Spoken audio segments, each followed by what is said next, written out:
এদিকে ছাত্রদল নেতা সাম্য হত্যার ঘটনায় নিন্দা জানিয়ে উদ্ভূত পরিস্থিতিতে সোহরাওয়ার্দী উদ্যানকে ঢেলে সাজানোর পরিকল্পনা করেছে ঢাকা বিশ্ববিদ্যালয় প্রশাসন।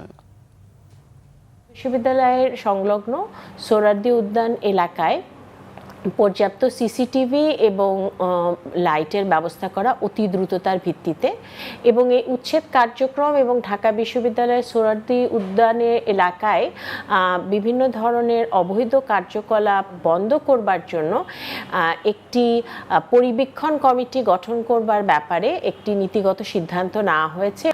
রমনা পার্কের আদলে সোহরাওয়ার্দী উদ্যানকে একটি দৃষ্টিনন্দন পার্ক হিসেবে তৈরি করবার জন্য বিভিন্ন ধরনের পরিকল্পনা রয়েছে এবং দীর্ঘমেয়াদে এই পরিকল্পনাটি বাস্তবায়ন করে রমনা পার্কের আদলে সোহরাওয়ার্দী উদ্যানকে গড়ে তোলবার ব্যাপারে নীতিগত সিদ্ধান্ত হয়েছে।